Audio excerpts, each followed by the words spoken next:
Hey there, everyone. Tonight, I want to do a video talking about this whole push for digital identity and how I think, to some extent, I think it's necessary or it would be useful, but it's a matter of how that gets pushed through. And that leads me to, I'm reading a lot lately about the World Economic Forum and their whole Great Reset agenda and what their plans are. And that's kind of what I wanted to talk about tonight.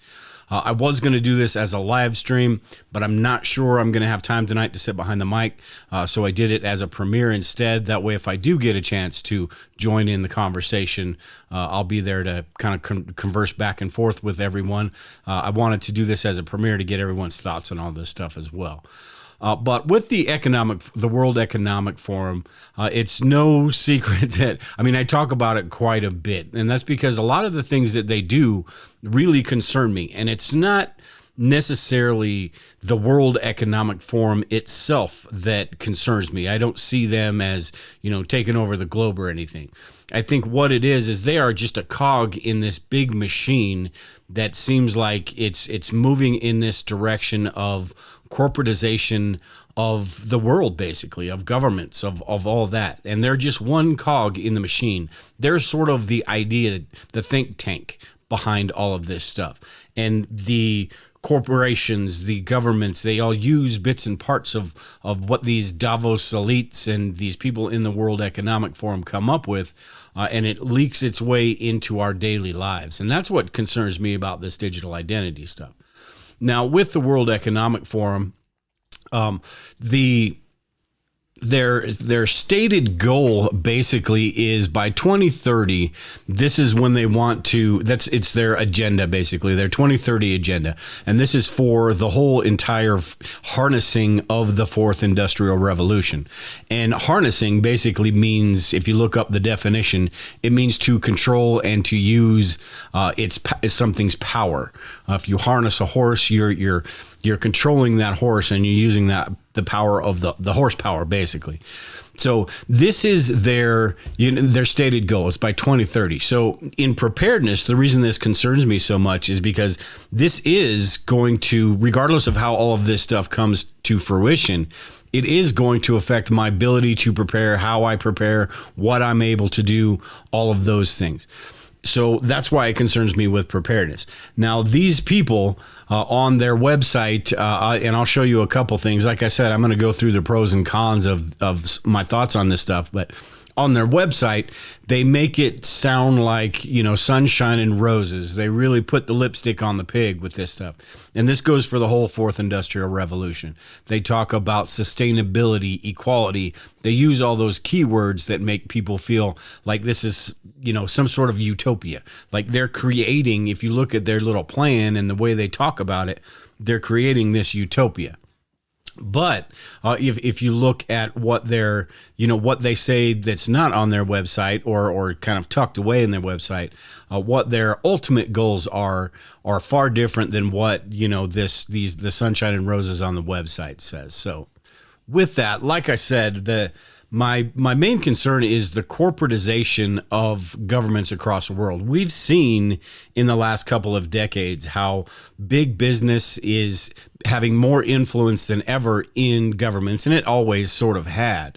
But with the money that's going to the top these days, and these corporations, these people like the World Economic Forum, the people in the Davos that meet in Davos, they see the writing on the wall as far as the changes that are coming down the line, and they want to harness that stuff. So it seems to me that like we're heading towards a point where it's going to, throughout history, governments have always had the major control. The rich people had say and all that, but kings and tyrants and all that had control of everything. These days, it seems like it's kind of flipping, where the corporations have the control, or it's going in that direction, where the corporations have control over the governments. And if you look at what the World Economic Forum's game plan, their 2030 agenda, it is that control over the government. So basically, politicians and these governments around the world will be their talking heads for these corporations, the HR department, basically. So what concerns me about this stuff is that these days we sort of have this choice, this illusion of choice anyway, about who we vote people in. We have a choice of who is there to represent us, who's there to make the laws, and all of that stuff. But when corporations take over that main role, that superseding power, and then government is one step below them, which we're almost there anyway. Who is it that we can voice our opinions to? Right now, we go out and protest. We make our voices heard to these government officials. They have to sort of listen to us because they want to get back into office. But when it's a corporation, who do you call? Do you call the HR department? And I guess that would be the politician. So that ultimate control of corporations is to me is really dangerous, and that's the direction we're headed. Because they have final say in everything. And while they talk about all of these fancy keywords that they say, the sustainability, the equality, all of these things that make people sound like, or make it sound like some great thing, it is sustainability and equality for them. It's profitability. And that's the dangerous thing. One of the ESG scores that are coming out with the World Economic Forum and BlackRock and Vanguard and all these, uber rich, the companies basically that control the world right now, coming out with these ESG scores, which is environmental, social, and governance. How investable is your company, basically? So what they're saying is that you are a more investable company if you're socially conscious. They're putting profitability on the back burner, basically, or they're saying that out in public. But we all know that's a bunch of BS, that profitability is always going to be key with these companies and with these corporations. So when they talk about this stuff in the name of sustainability and equality and all that, all you have to do is read between the lines a little bit and you understand what they're talking about. So what I wanted to do is go through, I've this article from the World Economic Forum. I wanted to go through a few things because this is the stuff that could be, that they make it sound like it's good. And then I wanted to go through a few things that I think maybe that we should have digital identity for some sort, not like these guys are planning, but some sort of digital identity. But in here, in this article, and I'll link to it below, they talk about the good that it could do, the reason why it's so important. And let me scroll down here to prepare for emerging regulations. I think this is sort of funny because the emerging regulations are emerging because of the pressure that corporations and people like this are putting on everything. So the fact, if these people weren't pushing some of this stuff, the politicians wouldn't do it themselves. The politicians don't do anything themselves without getting pushed to do it. So I think that's kind of interesting. To be able to hire, manage, and trust digital workforces. So basically, all of this stuff is about surveillance, as you'll see as I go through this. It's about surveillance, and it's about being able to, collect data on every single person and every single thing they do. The next one, build a better experience with customers. So it's a way to be able to, understand customers more. But basically what that is more data collection, more understanding of what people are going to become a product, basically. It's not like this article I'm going to talk about in a second. It talks about how we, the people, are going to become we, the product. And that's what all of this stuff, if you go past what the BS that they're saying on this website, you go past that stuff and you can see that stuff clear as day. Support seamless travel. This is, let me see your digital papers, please. I mean, something to that effect, where they want to be able to track who's going where you're going, how often you're going, who you're going with. Every little piece of data that they can collect, they're going to collect. So, and the fifth one here is to reduce the cost. It all goes back to the money, doesn't it?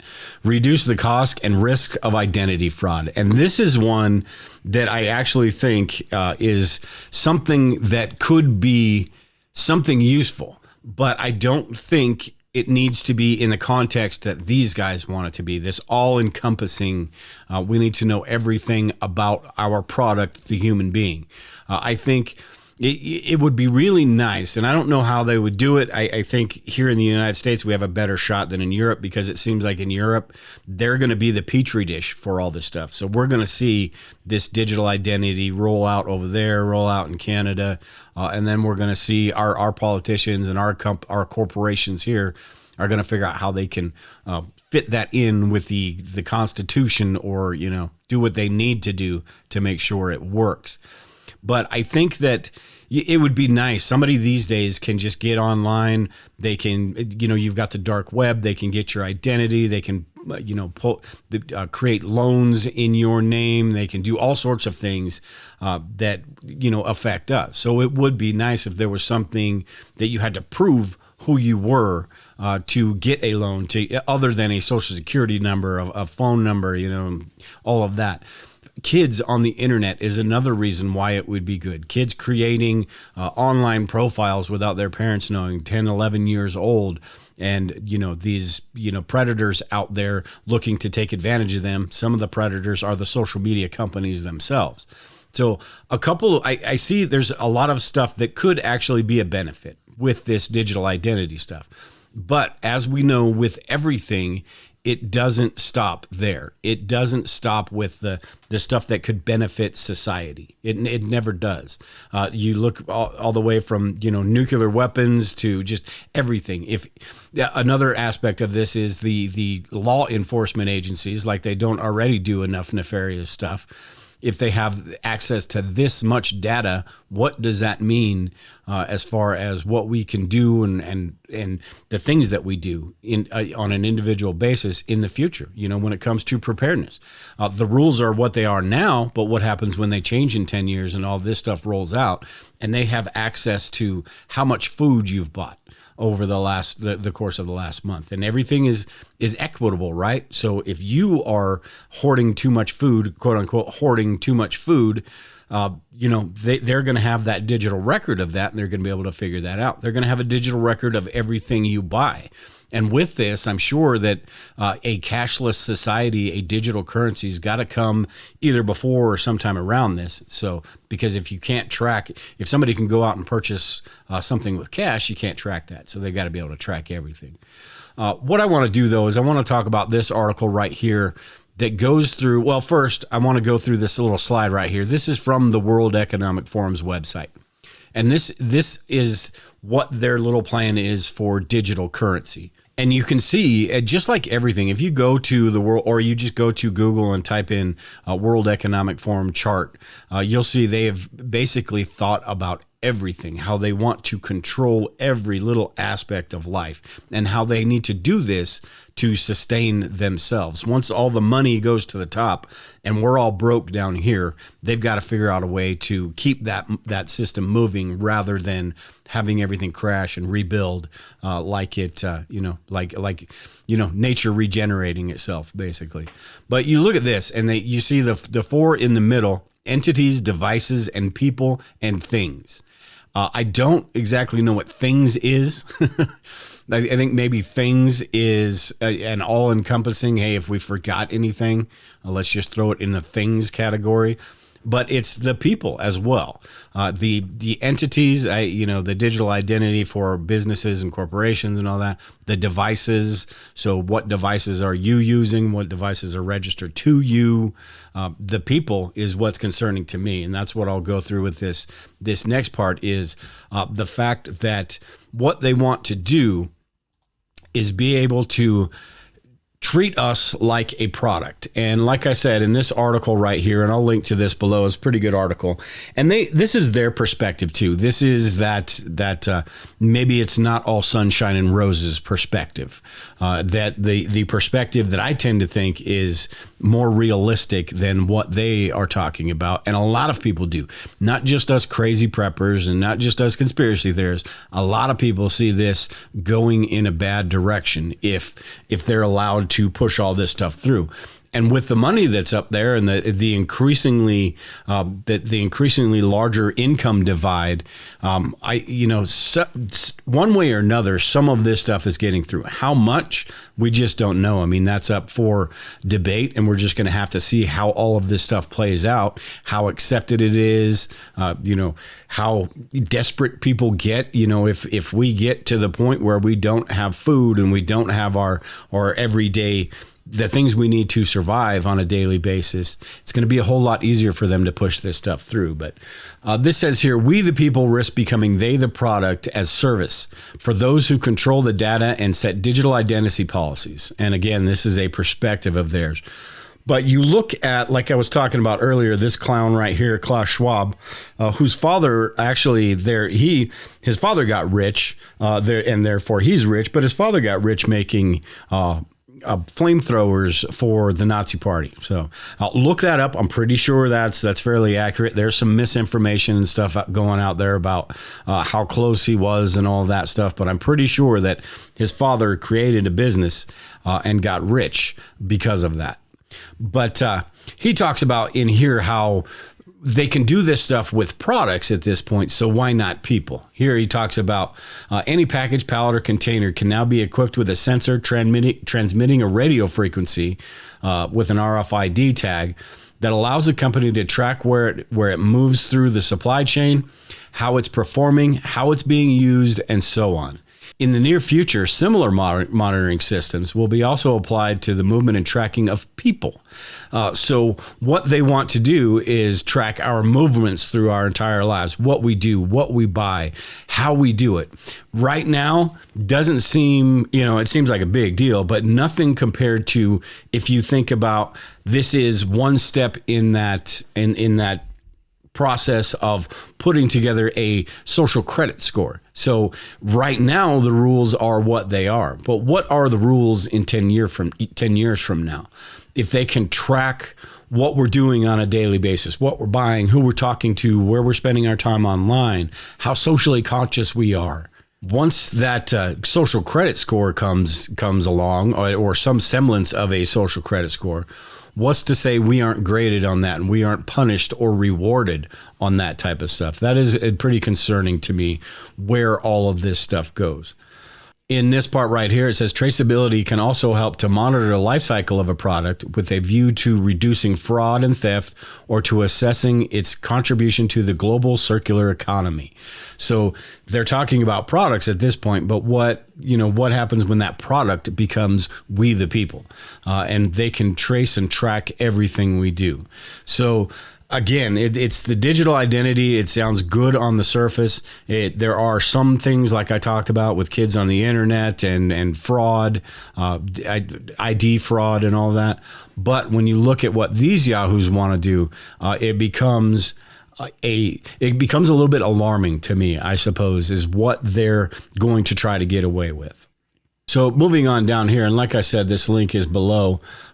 This quote right here: if you have enough data about me and enough computing power and biological knowledge, you can hack my body, my brain, and my life. And that is, again, that is where I see a lot of this stuff going in. Their stated goal is 2030. So with their stated goal of having this done by 2030, you're looking at even, in our near future, how is this stuff going to change? How is that going to affect our ability to prepare for, whatever types of things we want to prepare for? We have the foresight to look at, storing some food, getting some supplies, doing this stuff. We, in the process of doing that, we research a lot of things that may be, that are perfectly fine right now, but maybe not so fine in 10 years from now. And as you look at this stuff, that really isn't that long. 2030 is 7.5 years from now. Now, granted, they're not going to get everything. We'll see how it goes, but they're not going to get everything pushed through that they want to push through. But over the course of the next decade, we're going to see a lot of this stuff come to fruition. We're going to see a lot of the things they're going to push, and they're going to see what they can get away with. They're going to, you look at the pandemic, right? That was the perfect opportunity. It really put the World Economic Forum on the map.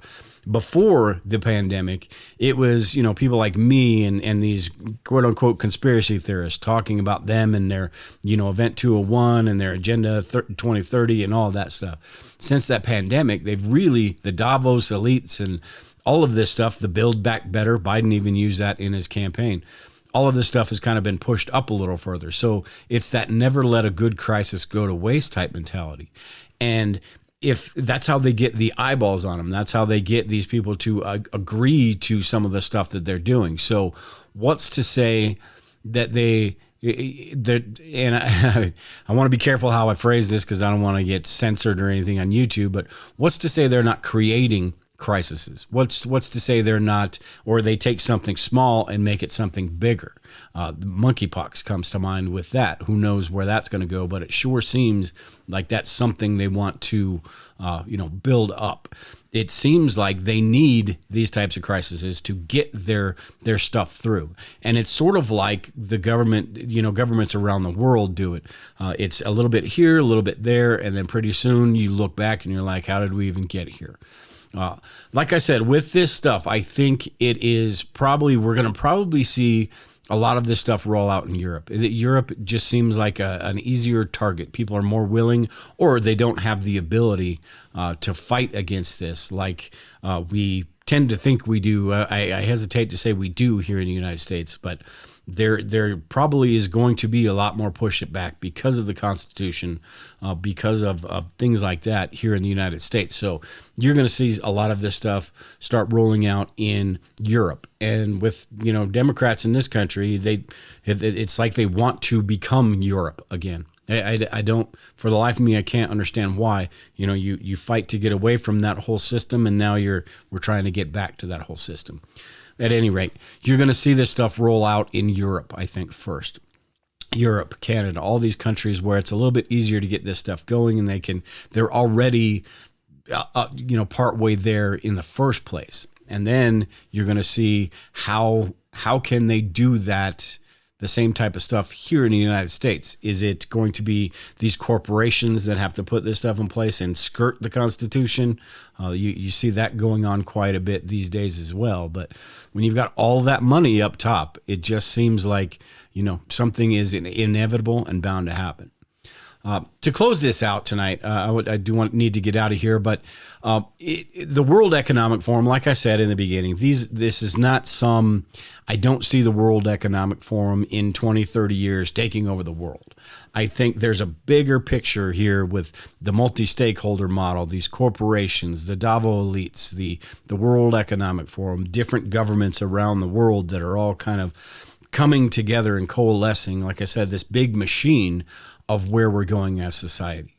And we are moving in a direction where some of this stuff is going to need to be addressed. And I think that's the dangerous part as preppers we need to look at is where does all this stuff, where do these dominoes start to fall in the next 5 to 10 years as far as the direction we're going as a society? Because you've got the digital currency, you've got the digital identity, it used to be Facebook and Google collecting all the data on you. Well, now these guys want in on the game, and they want to be able to collect all that data. Government agencies, and it's basically all boils down to surveillance and tracking. They want to know what their product is doing at any given time. And it makes it easier for them to chase down one of their products and find out what one of their products are doing.